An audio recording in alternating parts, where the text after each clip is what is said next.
शरणं मे परमात्मानं तीर्थं त्रैलोक्यवन्दितं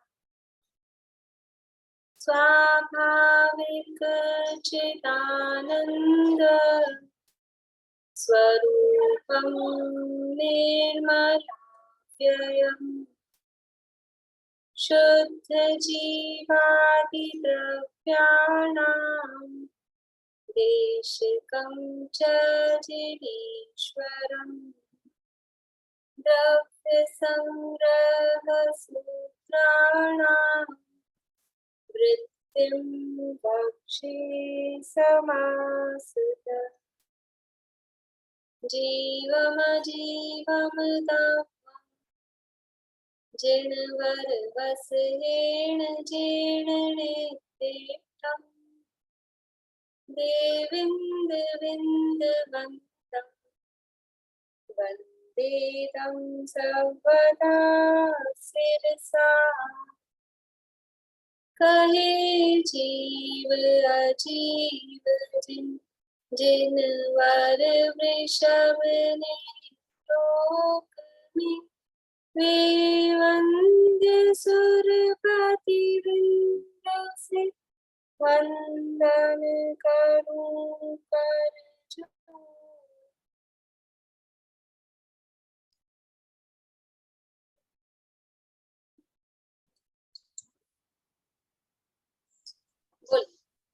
हाँ जी, ध्यान के बारे में जैसे 4 प्रकार का ध्यान है। आर्द्र रोध ध्यान तो संचारियों के है ही। धर्म ध्यान भी मतलब अब उपदेश सूचक नहीं है, ये होता है, ये परिभाषा है बस। ऐसा होता है, उपदेश तो उसमें कुछ भी नहीं लगता। अपाय विचय में क्या उपदेश है? बस वो ऐसा सोचता है कि उसको कैसे उसका उपाय किया जाए, कर्म बंधे हुए हैं, या वो कैसे उसका अपाय विपाक हाँ फल भोगता है। वो उसकी परिभाषा इस तरह की है, या उपदेश सूचक भी कुछ है? नहीं, उपदेश सूचक नहीं है, वो तो ध्यान है ना। तो उस तरह का चिंतन करना, हाँ। वो ध्यान कहलाता है। कर्म के फल के बारे में विचार करना, चिंतन करना, वो विपाक विचय है। मेरे मिथ्यात्व का नाश कैसे हो, मुझे रत्नत्रय की प्राप्ति कैसे हो, ये विचार करना, ये उपाय का अपाय का ये चिंतन करना, वो अपाय विचय या उपाय विचय धर्म ध्यान है। भगवान की आज्ञा, भगवान आज्ञा दे रहे हैं, उसका नाम आज्ञा विचय धर्म ध्यान नहीं। भगवान ने जो आज्ञा दी है वो आज्ञा सही है, उस आज्ञा को मानना, ऐसा विचार अंदर में चलते रहना कि भगवान की आज्ञा है, हमें भगवान की आज्ञा माननी है। उस तरह का जो उपयोग में चलता है चिंतन, उसका नाम है आज्ञा विचय धर्म ज्ञान। भगवान आज्ञा विचय में ऐसा लगता है उपदेशात्मक है, भगवान आज्ञा दे रहे। हाँ हाँ, ऐसे लगता है कि करना नहीं। हाँ, करना नहीं को जो भगवान की आज्ञा को मानकर उसके संबंध में एकाग्रता, उसके संबंध में उपयोग की एकाग्रता, उसका नाम आज्ञा विचय धर्म है। अच्छा अच्छा, ठीक है। लोक के स्वरूप का विचार चिंतन मनन करना, तो वो उसमें एकाग्रता हुई उपयोग की, वो संस्थान विचय। मैं कह रही थी इस ध्यान में मान लीजिए जैसे हम सोच रहे हैं कि मेरा मिथ्यात्व कैसे जाएगा, या तो अगर कोई इंसिडेंट को सोचते हैं कि ऐसे मैंने किया, वो सब सोचना, तो फिर तो आर्त ध्यान में चला जाएगा ना। हाँ, किस तरह से आप उसके बारे में मतलब एक वस्तु स्वरूप परक विचार कर रहे हैं, तब तो ठीक है, वो धर्म ध्यान। और उसके बारे में अगर कोई राग द्वेष रूप से चिंतन और फिर वही इष्ट वियोग जनित संयोग उसमें कुछ लागू पड़ रहा है, तो वही चीज आर्त ध्यान में कन्वर्ट हो जाएगी। हाँ, वही मैं पूछ रही थी। नहीं, जैसे आप बोली ना कि मिथ्यात्व मेरा कैसे जाएगा, तो आज मान लीजिए मैं ये ध्यान कर रही हूँ कि मेरा मिथ्यात्व कैसे जाएगा, तो किस तरह से मैं सोचूंगी? कि यही तो सोचूंगी ना कि मैंने ऐसे किया, ये नहीं करना चाहिए था, ये सब तो फिर आर्त ध्यान हो जाएगा। नहीं, मिथ्यात्व का अभाव कैसे हो उस बारे में ये तो विचार करेंगे, लेकिन मैंने भूतकाल में जो कुछ किया, एक तो वो है कि अपने को वैराग्य या समझ लीजिए खेद के रूप में होता है, वो एक अलग है। अपाय विचय धर्म ध्यान में मिथ्यात्व के अभाव का उपाय क्या है, वो उपाय भी तो जानना पड़ेगा ना। ये मिथ्यात्व का नाश कैसे हो, ये भी तो विचार करना पड़ेगा ना। तो उसके लिए मुझे क्या करना है, ऐसा हम जो उपयोग एकाग्र कर रहे हैं उस बारे में, किस मिथ्यात्व के नाश के लिए सच्चे देव शास्त्र गुरु की श्रद्धा, या मुझे ध्यान में बैठना है कि मुझे इस तरह का वस्तु स्वरूप का विचार करना है। ये मिथ्यात्व के नाश के उपायों का जो विचार चल रहा है, अब मैंने ये क्यों किया, मुझे ऐसा क्यों करना चाहिए था, ये जो फेरबदल वाली है बातें, वो तो नहीं फेरबदल नहीं, जैसे मान लीजिए मैं सोच रही हूँ कि मेरा मिथ्यात्व कैसे जाएगा, तो आज मेरे को लगता है कि मैं अगर इस तरह सोचूंगी तो मेरे को कुछ याद आएगा कि मैंने ऐसे ही गलती की थी, तो ये मिथ्यात्व मेरा कैसे मिटेगा, तो वो सब तो फिर आर्त ध्यान हो जाएगा ना। जो नहीं, तो वो पूर्व काल में मैंने क्या किया था, वो विचार करना नहीं है इसमें अपाय विचय। वो तो आठ ध्यान में के मतलब उसके बारे में हम विचार कर करके और दुखी हो रहे, मतलब वही आएगा ना, उसमें फिर राग द्वेष चलेगा। ये तो हाँ प्रेजेंट में, अभी वर्तमान में मैं मिथ्यात्व अवस्था में हूँ, संसार में हूँ, दुखी हूँ, तो मेरे इस दुख का नाश कैसे होगा। संसार में दुखी हूँ तो पर्टिकुलर इस व्यक्ति की वजह से हूँ, इस वस्तु की वजह से हूँ, वो अगर ध्यान कर रहे हैं तो आठ ध्यान। लेकिन एक सामान्य रूप से संसार में मैं दुखी हूँ, सब अनुकूलता होने पर भी, बाहरी कोई प्रतिकूलता नहीं होने पर भी संसार में दुख लग रहा है कि नहीं लग रहा है, आत्मा को जाने बिना कुछ कमी लगती है कि नहीं कमी लगती है, वो जो फीलिंग है। तो मेरा ये मेरी जो ये दशा है, इस दशा का अभाव कब होगा, ये मेरी जो मतलब अपनी जो दशा होनी चाहिए वो सिद्ध अवस्था होनी चाहिए। कर्मों से लिप्त जो दशा है, यही समझ लो बुरी दशा है, हम दुर्गति में पड़े हैं, हमारे साथ में मल लगा हुआ है, तो इस मल से रहित मैं कब हूँ, ऐसा विचार। बाहर से अच्छा दिखने पर भी, अनुकूलता होने पर भी। अस्थि परक विचार करें। हाँ, अस्थि परक विचार करें। यद्यपि अपाय विचय में नास्ति परक है कि मिथ्यात्व का अभाव कैसे होगा, संसार का अभाव कैसे होगा, तो नास्ति परक कहा जाता है। लेकिन उस नास्ति परक में भी वैसी नास्ति नहीं लेना जो आठ ध्यान वाली नास्ति, उस तरह की नास्ति उसमें नहीं। देखिए यहाँ द्रव्य संग्रह वृहद द्रव्य संग्रह के अंतर्गत अपनी चर्चा चल रही है 48वीं गाथा के संदर्भ में, और वो पद्यानुवादन के मंडे से बोलेंगे। भारती आंटी ने कल हमको सुझाव दिया था, लेकिन अभी मैं निकाल नहीं पाई हूँ। नहीं, मैं ये बोल रही थी कि ये तो फिर निर्विकल्प नहीं होगा। तो निर्विकल्प नहीं है ना, आप धर्म ध्यान निर्विकल्प नहीं है, निर्विकल्प तो शुक्ल ध्यान ही है, धर्म ध्यान तो शुभ विकल्पात्मक ही है। मैं ऐसे सोच रही थी कि जैसे शुक्ल ध्यान जो निर्विकल्प है वो कैसे, मतलब आप कुछ भी सोच नहीं रहे तो आप विचार तो चलते हैं, थॉट्स तो इतने दुनिया मतलब एक बार एक सेकंड में इतने विचार आते हैं। मतलब विचार यानी ज्ञान की जो अवस्था है ना, ज्ञान की पर्याय जिसे विचार कहते हैं, उससे रहित तो जीव होता नहीं है, इसीलिए वो चलते हैं, इसीलिए वो पीछे बैकग्राउंड में चल रहे हैं। लेकिन यहाँ जो निर्विकल्प कहा जाता है ना, 7वें 8वें 9वें 10वें गुण स्थान में जो निर्विकल्प कहा गया, वो निर्विकल्प किस अपेक्षा से है कि वो राग द्वेष संबंधी विकल्प, कोई इष्ट अनिष्ट की कल्पनाएं वहां पर नहीं, राग द्वेष संबंधी कोई विकल्प नहीं है, और जो ज्ञान का नेचर है विकल्पात्मक वो तो वहां है ही, लेकिन कुछ और दूसरी और दूसरे का मतलब राग द्वेष जो विकल्प का है वो वहां पर नहीं, इस अपेक्षा से वहां निर्विकल्प है। आत्मा संबंधी कोई अब दूसरा वो नहीं है, तो उस अपेक्षा से निर्विकल्प। लेकिन ज्ञान में जो सविकल्प पना होता है, जो निर्णयात्मक पना होता है, ज्ञान में जो आकार बनते हैं, उस अपेक्षा से वहां निर्विकल्प नहीं, तो निर्विकल्प है वो राग द्वेष की निवृत्ति हुई है, उस अपेक्षा से निर्विकल्प वहां पे कहा। जो अपनी ये 42वीं गाथा में आया था ना, तो उसमें दिया था, ये थोड़ा सा प्रकरण आया था दर्शन और ज्ञान का, तो ज्ञान को आप निर्विकल्प कैसे कह सकते हो, वहां पे प्रश्न उठाया था। फिर वो बौद्धों का प्रकरण दिया था कि बौद्धों में मानते हैं निर्विकल्प ज्ञान, तो आप ज्ञान को निर्विकल्प कैसे कह रहे हो, निर्विकल्प स्व संवेदन ज्ञान, ऐसा वहां दिया था। देख लीजिए आप लोग, पेज निकालिए, 42 गाथा की लास्ट में है, 42 गाथा की टीका में लास्ट वाला जो प्रकरण है,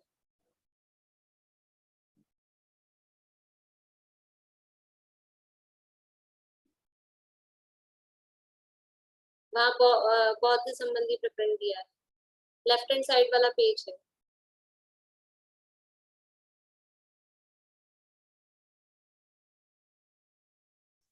दो 210 11 ऐसा नंबर पेज कुछ आसपास होना चाहिए। मिल गया, मिला सुलोचना अभी, बोलिए।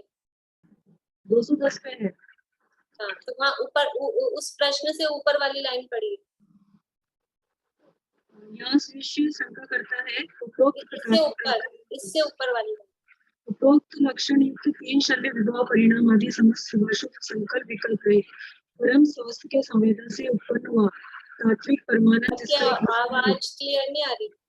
निशा आंटी आप पढ़िए। मैंने मेरी कॉपी में उस दिन लिखा था, आपने जो बोला था ये बोला था, सूक्ष्म विकल्पों का सद्भाव होने पर भी उनका मुख्यपना न होने से निर्विकल्प ही है। हाँ। ये आपने बताई थी, ये लाइन मैंने किताब में नहीं निकाला। किताब अच्छा, में- ये केवल ज्ञान भी तो सविकल्प ही होता है। हाँ, ज्ञान का स्वाभाविक, ज्ञान का नेचर ही सब। बुद्धिपूर्वक विकल्प अपने इसमें चौथे वाले शुक्ल ध्यान में नहीं होता है। शुक्ल ध्यान में अबुद्धिपूर्वक विकल्प चल रहे हैं। हाँ, वो अबुद्धिपूर्वक विकल्प चल रहे हैं। यहाँ देखो विकल्प होते हैं, एक तो ज्ञान का जो नेचर है वो विकल्प, वो अलग चीज है, और एक चारित्र संबंधी विकल्प जो राग द्वेष वाले विकल्प होते हैं। पढ़ लेना आप लोग वो प्रकरण, आप मेरे ख्याल से समझ में आएगा। मेरे नोट्स आए हैं ना 42 गाथा तक के, 42 गाथा के भी नोट्स आए हैं ना कल। 42 के नहीं आए, 41 के आए। ठीक है, 42 के भी कंप्लीट नहीं हुए। वो नोट्स में मैंने ये बात लिखी है, आप लोग देख लेना। और कल वो जो आज आई है क्या अर्पणा जी, आपको मिल गया क्या अर्पणा जी? वो मैंने कुछ वो वापस से रिसेंड किया था, उसमें आपको जो चाहिए था वो वही था क्या? मैम मैंने देखा नहीं, मुझे अभी तो नहीं आया था। टेलीग्राम पे मैंने रिसेंड नहीं किया, टेलीग्राम में मैंने उसको वो मतलब कहाँ मिलेगा, आप उसको क्लिक करेंगे ना वापस जो मेरा मैसेज है, तो वो अच्छा। ऊपर जहाँ पर वो दिया है ना पहले दिया हुआ, वो वाला खुल अच्छा, जाएगा। तो मतलब 488 के बाद वो कंटिन्यूशन में आ जाएगा। हाँ, आप एक बार कल वाला टेलीग्राम का मैसेज देखना। ठीक है मैम, ठीक है। हाँ। मैम 42 गाथा का भी आ चुका है, 41 42 आपने भेज दिया है। 41 42 दोनों हो गए ना। 42 गाथा हाँ। में वो दिया है मैंने वो लास्ट में। अब ये मुझे नहीं पता पूरी कंप्लीट है या नहीं है, पर वो आपने भेजा है 41 42। वो कंप्लीट ही है। ठीक, तो वो तो आ गया। बोलिए। बुक में है 210 पेज पे लास्ट लाइन है, वही वाली बात। स्व शुद्धात्मा के संवेदन रूप वीतराग स्व संवेदन ज्ञान भी स्व संवेदन के एक आकार रूप विकल्प में होने से सविकल्प है। ये जो ज्ञान सविकल्प है ना, ये वो तो है, मैं कुछ और बता रही थी, मैं इसलिए ऊपर से पढ़वा रही थी। वो ऊपर की लाइन पढ़िए, जब शिष्य प्रश्न करता है इससे ऊपर एक। अच्छा। जहाँ से अभी सुलोचना भाभी पढ़ रही थी वो सही हाँ। पढ़ रहे थे, पर हाँ। उनकी आवाज क्लियर। आत्मा द्वारा अपना सम्यक निर्विकल्प रूप से वेदन परिज्ञान अनुभवन, ऐसा जो निर्विकल्प स्व संवेदन ज्ञान वही निश्चय ज्ञान कहलाता है। हाँ, तो यहाँ ये कहा कि ऐसा जो निर्विकल्प स्व संवेदन ज्ञान वह निश्चय ज्ञान। अब नीचे शिष्य प्रश्न कर रहा है, अब पढ़िए। प्रश्न लाइन ध्यान रखना है, निर्विकल्प स्व संवेदन ज्ञान वो सम्यक ज्ञान निश्चय ज्ञान। तो इस पे से प्रश्न कर रहा है शिष्य। उपरोक्त प्रकार से प्राभृत ग्रंथ में जो निर्विकल्प स्व संवेदन ज्ञान कहा गया है वह घटित नहीं होता है। किस लिए घटित नहीं होता है? ऐसा कहा जाए तो कारण बतलाते हैं। जिस प्रकार जैन मत में सत्तावलोकन रूप चक्षु आदि दर्शन निर्विकल्प कहलाता है, उसी प्रकार बौद्ध मत में ज्ञान निर्विकल्प कहलाता है, परंतु वह निर्विकल्प होने पर भी विकल्प को उत्पन्न करने वाला कहलाता है। जैन मत में तो ज्ञान विकल्प को उत्पन्न करने वाला ही नहीं है, परंतु स्वरूप से ही सविकल्प है और उसी प्रकार स्वपर प्रकाशक है। शंका का परिहार करते हैं। जैन सिद्धांत में ये ज्ञान, तो शंका थी, यहाँ तक तो वो शंका कर रहा था, अब इसका परिहार। जैन सिद्धांत में ज्ञान को कथनचित सविकल्प और कथनचित निर्विकल्प माना जाता है। वह इस प्रकार है, जिस प्रकार विषयानंद रूप जो संवेदन है वह राग संवेदन के विकल्प रूप होने से सविकल्प है। तो जो विषयानंद मतलब ज्ञान निर्विकल्प है कि सविकल्प है? ज्ञान का नेचर तो सविकल्प ही है। सविकल्प का अर्थ है, वहां पर अपन ने चर्चा उस समय की थी जब 42 गाथा चली थी। अब आप आज लोग वो नोट्स भेजे ना, मैंने वो पढ़ना, तो ये विषय आपको ख्याल में आ जाएगा कि ज्ञान का नेचर सविकल्प है, मतलब वो निर्णय करके जानता है, ये उसका सविकल्पपना, वो भेद करके जानता है, ये उसका सविकल्पना है, ये तो उसकी नेचर है, ये अलग है। और एक दूसरा विकल्प क्या है कि वो राग द्वेष के संवेदन पूर्वक जान रहा है, ये अच्छा है ये बुरा है, वो उसको भी विकल्प कहते हैं। पढ़िए आंटी यहाँ से फिर से। जिस प्रकार विषयानंद रूप जो संवेदन है वह राग संवेदन के विकल्प रूप होने से सविकल्प है, तो भी शेष अनिश्चित सूक्ष्म विकल्पों का सद्भाव होने पर भी उनका मुख्यपना नहीं है, इस कारण निर्विकल्प ही कहलाता है। जिस समय जैसे समझ लीजिए कि हमने कोई चीज खाई, हमने रसगुल्ला खाया, तो रसगुल्ला खाया उस समय हमको मिठास मुख्य है, मिठास का विकल्प है, लेकिन रसगुल्ला खाया उस समय उसका जो कुछ भी छेने का जो स्वाद होता है अलग, मिठास से अलग, वो भी अपने को आता है कि नहीं आता। या अपन ने कोई चीज बनाई, हलवा बनाया या शिकंजी बनाई, तो जब अपन चखने के लिए चखते हैं तो उस समय उसमें उसकी मिठास मुख्य है कि खट्टापन मुख्य है, तो वो ख्याल में आता है, वो है विकल्प रूप। और उसके अलावा उसमें और भी जो चीजें डली हुई है वो है अभी वो ज्ञान में चल रही हैं, लेकिन वो अभी उस संबंधी विकल्प नहीं, तो वो उस समय वो निर्विकल्प कहा जाता है। जो चीज मुख्य है वो उस संबंधी विकल्प है, और जो चीज अभी मुख्य नहीं है लेकिन वो होते हैं, चलते हैं, पता भी होते हैं, लेकिन वो मुख्य नहीं होते, तो उस संबंध में निर्विकल्प कहा जाता है। गुरुदेव इसका साग का उदाहरण देते हैं, नमक का। हाँ, कि अलग से पूछो तो नमक का पता चलेगा, ऐसे वो साग का स्वाद आ रहा तो नमक का पता नहीं चल रहा है। हाँ, बस और पढ़ना? हाँ, नहीं बस ठीक है। भारती आंटी देखिए, अपनी चर्चा यहाँ चल रही थी शुक्ल ध्यान के संबंध में 48वीं गाथा के अंतर्गत। गाथा का पाठ नहीं किया जाता है, गाथा पाठ करते हैं। 48वीं गाथा है, मामुज्ज मारज माधु सहरिठ अर्थेषु स्थिरमिच्छहि जयि चित्तम् विचित्त झाणपसिद्धि। यदि तुम विचित्र अर्थात अनेक प्रकार के अथवा विचित्र अर्थात विकल्प जाल रहित ध्यान की सिद्धि के लिए चित्त को स्थिर करना चाहते हो, तो इष्ट और अनिष्ट इंद्रिय विषयों में मोह, राग और द्वेष न करो। यदि अनेक प्रकार के ध्यान की सिद्धि के लिए चित्त को स्थिर करना चाहते हो तो मोह, राग और द्वेष मत करो। ये बात यहाँ कही। और अनेक प्रकार के ध्यान में 4 प्रकार का ध्यान यहाँ बताया, आर्त ध्यान, रौद्र ध्यान, धर्म ध्यान और शुक्ल। उसके अंतर्गत जो मोक्ष का कारण रूप साक्षात ध्यान है, शुक्ल ध्यान, उसकी चर्चा अपनी चल रही है। कितने भेद हैं शुक्ल ध्यान के, कितने प्रकार का शुक्ल ध्यान है? 4 प्रकार। कौन कौन से 4 प्रकार हैं? बोलिए सरोजा। पृथकत्व वितर्क विचार पहला, और दूसरा एकत्व वितर्क विचार अविचार, तीसरा है सूक्ष्म क्रिया अप्रतिपादित, और चौथा विपरीत क्रिया निर्वृत्ति। हाँ, उसमें भी वो अनिवृत्ति निकलेगा, कल वो पूछ के लेते हैं अपना। विपरीत क्रिया जब विच्छेद करेंगे तो अनिवृत्ति ही उसका अर्थ निकलेगा, विपरीत क्रिया अनिवृत्ति। पर वो बोलने में लिखने में हर जगह विपरीत क्रिया साथ में लिखा रहता है, निवृत्ति ही शब्द है, लेकिन उसका अर्थ में अनिवृत्ति अर्थ उसका बनेगा। ये मैं कह रही थी, ये पृथकत्व वितर्क है और इसमें एकत्व वितर्क है, तो वितर्क और वितर्क कुछ फर्क है? वितर्क में छोटा ही आएगा, अगर वहाँ बड़ा छपा है तो मिसप्रिंट है, और विचार में बड़ा आएगा।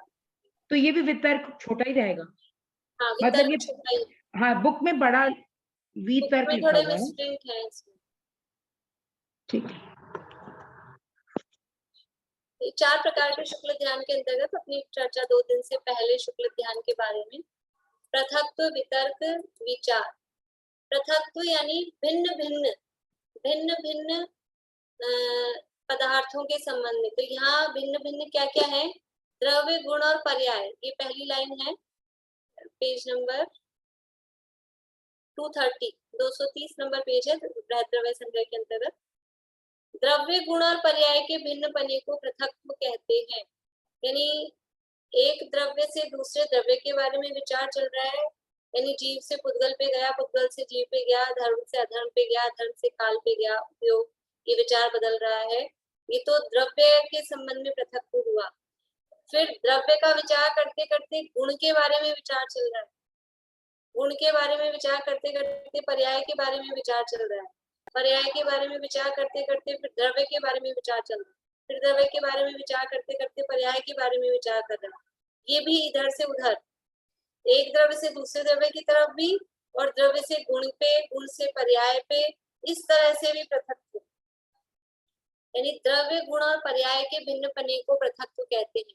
तो अलग अलग द्रव्यों के संबंध में, अलग अलग गुणों के संबंध में ये भी पृथक्त्व है, और द्रव्य से गुण, गुण से पर्याय, पर्याय से गुण, गुण से द्रव्य, इस तरह से भी वो पृथक्त्व है। तो द्रव्य गुण और पर्याय के भिन्न पने को पृथक्त्व कहते हैं। स्वयं शुद्धात्मा की अनुभूति जिसका लक्षण है, ऐसे भाव शुद्ध को और उसके यानी स्वयं शुद्धात्मा के वाचक अंतर जल्प रूप वचन को वितर्क कहते हैं। वितर्क श्रुतम, ये शुद्ध ज्ञान को वितर्क कहते हैं। और वो शुद्ध ज्ञान में क्या क्या लिया है? भाव शुद्ध ज्ञान यानी अपनी आत्मा की अनुभूति, और उस आत्मा के वाचक जो शब्द है, जो द्रव्य शुद्ध है, उसको भी लिया, दोनों को लिया वितर्क के अंदर। फिर विचार क्या है कि इच्छा के बिना यानी अबुद्धि पूर्वक एक पदार्थ से दूसरे पदार्थ पर, एक वचन से दूसरे वचन में, वचन मतलब शब्द, व्यंजन, अक्षर, कुछ भी समझे, पद, तो एक शब्द से दूसरे शब्द या एक पद से दूसरे पद में, और एक योग से किसी दूसरे योग में जो परिणमन पलटना होता है, उसका नाम है विचार। विचार का मतलब है संक्रमण। तो पृथक पृथक पदार्थों संबंधी जो शुद्ध ज्ञान में परिवर्तन होता है, पृथक वितर्क विचार। पृथक पृथक पदार्थों संबंधी जो वितर्क यानी शुद्ध ज्ञान, और उसमें जो विचार यानी जो परिवर्तन हो रहा है, और वो परिवर्तन कितने प्रकार से हो रहा है? 3 प्रकार से हो रहा है, अर्थ में, व्यंजन यानी शब्दों में, और योगों में। उसको पृथक वितर्क विचार कहते हैं। इसका अर्थ इस प्रकार है, यद्यपि ध्यान करने वाला पुरुष निज शुद्धात्मा का संवेदन छोड़कर बाह्य पदार्थों का चिंतन नहीं करता, चिंतन तो आत्मा का ही कर रहा है, तो भी उसे जितने अंश में स्वरूप में स्थिरता नहीं है, उतने अंश में इच्छा के बिना विकल्प उत्पन्न होते हैं। इस कारण इस ध्यान को पृथक्त्व वितर्क विचार कहते हैं। यानी बुद्धिपूर्वक अन्य किसी का चिंतन नहीं कर रहा, लेकिन फिर भी वो बिना इच्छा के वो चलता है, बिना इच्छा के उस विकल्प उत्पन्न होते हैं, द्रव्य से द्रव्यांतर, योगों में परिवर्तन, इस तरह से उसको पृथक्त्व वितर्क विचार कहते हैं। अब ये तो परिभाषा हो गई मेरे ख्याल से। अब ये सबको, किसी को समस्या है इसमें कुछ भी, किसी भी शब्द में कुछ, जो भी पहली बार पढ़ रहे हैं, सुन रहे हैं, मेरे हिसाब से क्लियर हुआ होगा काफी कुछ। अब इसके स्वामी की चर्चा कर रहे हैं कि कहाँ कहाँ किसको ये शुक्ल ध्यान होता है। यह प्रथम शुक्ल ध्यान उपशम श्रेणी की विवक्षा में, यानी शुक्ल, ये जो शुक्ल ध्यान है, शुक्ल ध्यान कहाँ से कहाँ तक होता है? सामान्य रूप से तो 8 से 14 गुणस्थान अपन ने देख लिया। अब उसमें से जो पहला शुक्ल ध्यान है, ये पहला शुक्ल ध्यान कहाँ होगा? तो 8वें गुणस्थान से ही स्टार्ट हो रहे हैं शुक्ल ध्यान, और 8वें गुणस्थान से ही श्रेणी हो रही है। तो श्रेणी है 2 प्रकार की, एक उपशम श्रेणी और एक शपक श्रेणी। तो उपशम श्रेणी की विवक्षा में, यानी जब उपशम श्रेणी यदि कोई जीव चल रहा है, तो ये शुक्ल ध्यान कहाँ कहाँ होगा? पृथक्त्व वितर्क विचार। तो अपूर्वकरण उपशमक यानी 8वां उपशम श्रेणी का 8वां गुणस्थान, अनिवृत्तिकरण उपशमक यानी उपशम श्रेणी का 9वां गुणस्थान, सूक्ष्म सांप्राय उपशमक यानी उपशम श्रेणी का 10वां गुणस्थान, और उपशांत कषाय यानी 11वां गुणस्थान।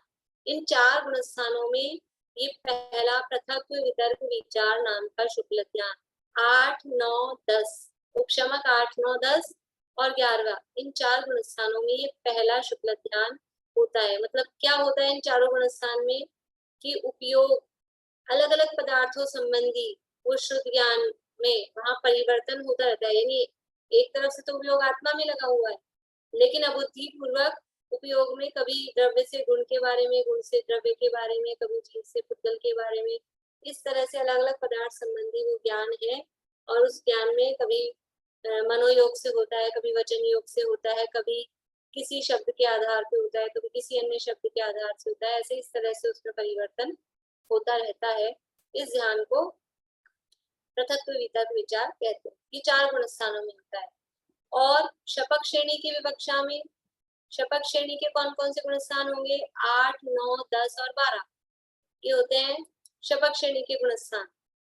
8, 9, 10, 11 ये होते हैं उपशम श्रेणी के गुण स्थान, लेकिन वो 8 के आगे लगाते हैं उपशमक 8, 9, 10। और जब शपक श्रेणी के होते हैं तो उसके आगे लगाते हैं शपक 8, 9, 10। संख्या से बोल रहे हैं अपन, ये तो अपूर्वकरण, अनुवृत्तिकरण, सूक्ष्म संप्राय, इस तरह से। तो उपशमक 8, 9, 10 गुण स्थान में भी पहला शुक्ल ध्यान होता है, और शपक 8, 9, 10 गुण स्थान में भी ये पहला शुक्ल ध्यान होता है।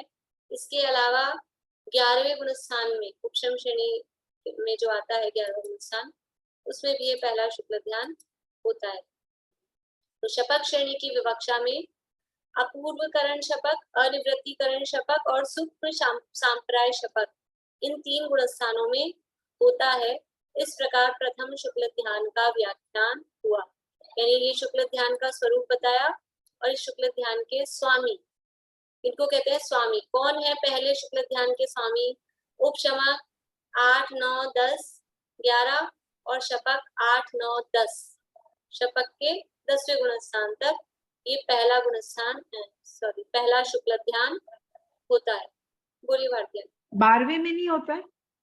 12वें में नहीं होता, पहला शुक्ल ध्यान 11वें तक, क्योंकि 11वें से फिर वो नीचे आएगा, इसलिए ऐसा कुछ है। ये मतलब नहीं है। 12वें में दूसरा शुक्ल ध्यान है, क्योंकि 12वें में 3 घातीय कर्मों का नाश होना है ना, तो उसके लिए दूसरा काम विशेष और विशुद्धि चाहिए। अभी 8 से लेके 10 शपक वाला है, या 8 से लेके 11 तक उपशमक वाला है। वहां क्या काम हो रहा है? वहां काम हो रहा है मोहनीय कर्म के अभाव का, विशेष रूप से 12वें गुण स्थान में पहुंच के काम होगा 3 घातीय कर्मों के अभाव का। मोहनीय कर्म का अभाव हो ही चुकेगा। तो अब ये शुक्ल ध्यान का मतलब क्या है? देखो, तपसा निर्जरा च, तप से कर्मों की निर्जरा होती है। और तप क्या है? जो कर्मों की निर्जरा करने वाला है। ये उपवास ही तो बहुत ही धीरे, क्या बोलते हैं, स्लो वर्क करने वाले हैं, स्लो पॉइजन वर्ड बोलते हैं ना, धीरे धीरे। ऐसे तो बहुत स्लो कर्मों का नाश करने वाले, कर्मों के लिए स्लो पॉइजन है ये उपवास वगैरह। सीधा जहर क्या है? कर्मों का नाश करने वाला, वो है शुक्ल ध्यान। तो शुक्ल ध्यान से कर्मों का नाश होता है। तो पहले शुक्ल ध्यान से ये मोहनीय कर्म का उपशम या क्षय, जिस तरह की श्रेणी। दूसरे शुक्ल ध्यान से 3 घातीय कर्मों का क्षय।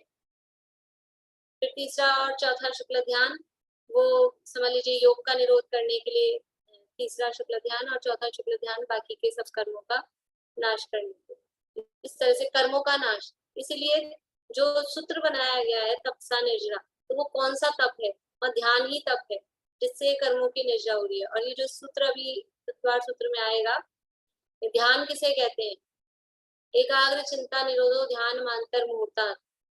तो वो जो एकाग्र चिंता निरोध, वो अंतर मुहूर्तक उत्तम सहनन से एकाग्र चिंता निरोध, उत्तम सहनन वाले के ही होता है, अंतर मुहूर्तक होता है। वो केवल वो शुक्ल ध्यान जिससे सीधा का सीधा भी कर्म नष्ट होने वाले, उसको वहां ध्यान कहा।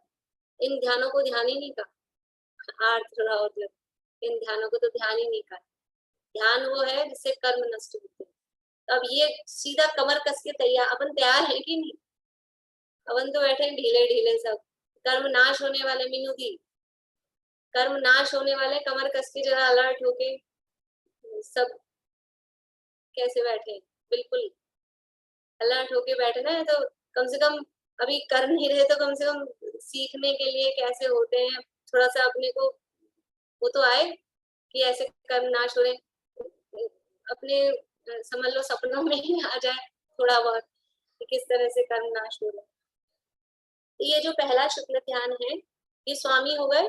स्वामी तो सरल याद हो गए होगा आपको कि कहाँ कहाँ है।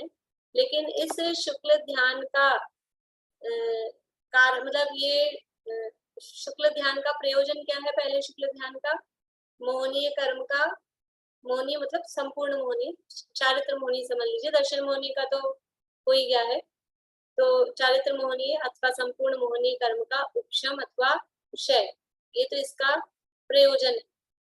और ये जो संक्रांति हो रही है इस शुक्ल ध्यान में, जो संक्रांति मतलब ये जो परिवर्तन हो रहा है एक योग से दूसरे योग पर, एक पदार्थ से दूसरे पदार्थ पर, एक व्यंजन से दूसरे व्यंजन पर, उस संक्रांति का कारण क्या है?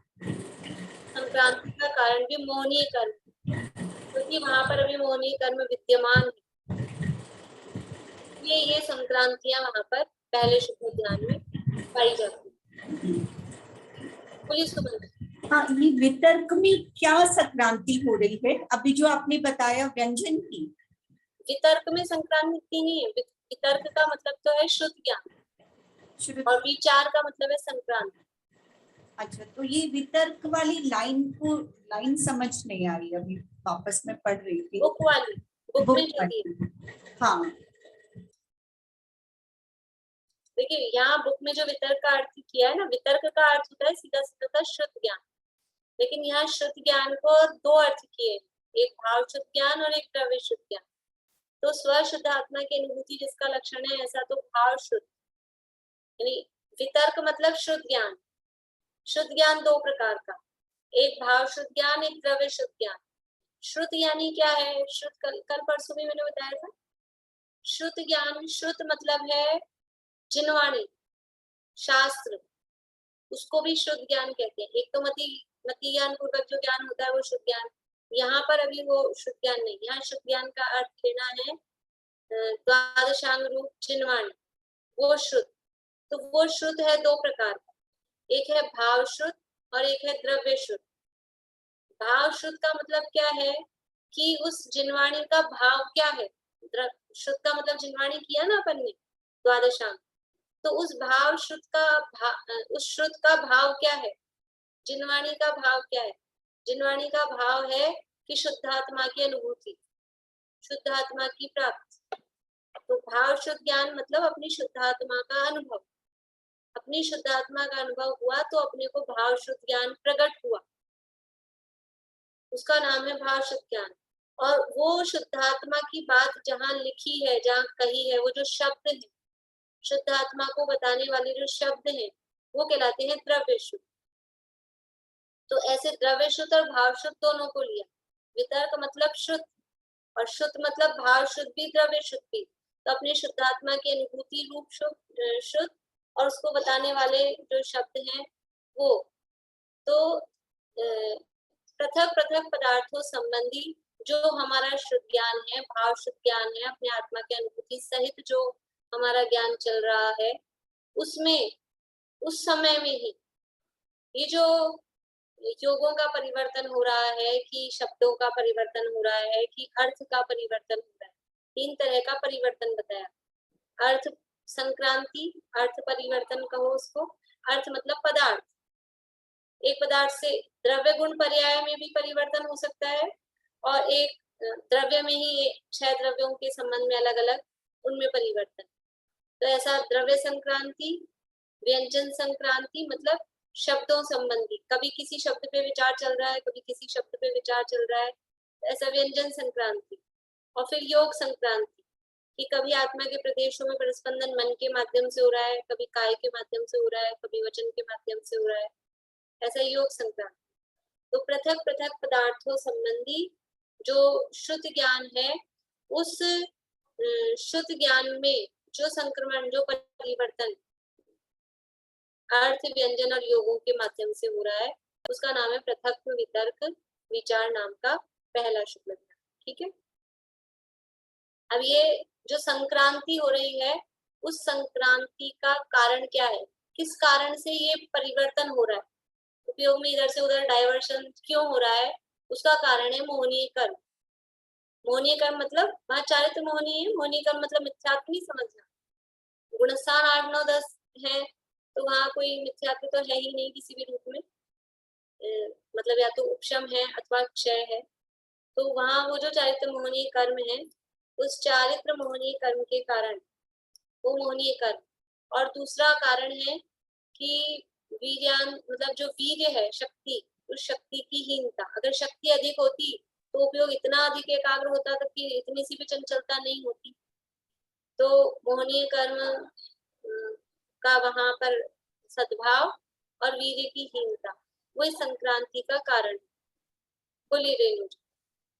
जो सातवें गुण स्थान में जो वापस उपशम होता है, तो ऐसे मतलब इसमें है ना परिसर में कि भाई वो सम्यक्त्व मैं समझा नहीं पा रही हूँ, उसका भी ये रहता है उसमें परिसर में। जैसे आप बोले ना कि ये जो मोहनीय कर्म है, जो चारित्र मोहनीय कर्म का आप उपसम या 6 बोल रहे हैं, तो इसमें दर्शन मोहन या सम्यक्त्व का भी कुछ होता है ना, सातवें गुण स्थान में कुछ होता है इस तरह शायद। क्षयोक्षम सम्यक तो होता है ना, तो क्षयोक्षम सम्यक से वो दोष लगते हैं, पर वो बात नहीं है यहाँ पर। तो 8वें गुण स्थान की बात है, 8वें गुण स्थान में क्षयोक्षम सम्यक तो नहीं हो सकता, या तो द्वितीयोक्षम होगा या शायिक होगा। 8वें 9वें 10वें गुण स्थान उपशम श्रेणी है तो भी शायिक भी हो सकता है या द्वितीयोक्षम हो सकता है, और शपक श्रेणी है तो शायिक सम्यक दृष्टि ही होगा, शायिक सम्यक दर्शन ही होगा। तो वो जो आप बात कह रहे हो वो यहाँ नहीं है, वो आपको कुछ इधर उधर का ध्यान आ रहा है, पर वो यहाँ नहीं लगेगा। मुझे एग्जैक्ट याद नहीं आ रहा है।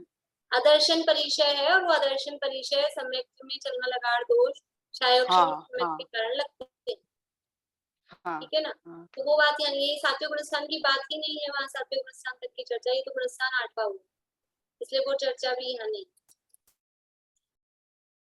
तो ये काम क्या हो रहा है इस पहले शुक्ल ध्यान से, किस काम के लिए है ये पहला शुक्ल ध्यान? इस मोहनीय कर्म को नाश करना, या तो क्षय करेगा या उपशम श्रेणी है तो उपशम करेगा।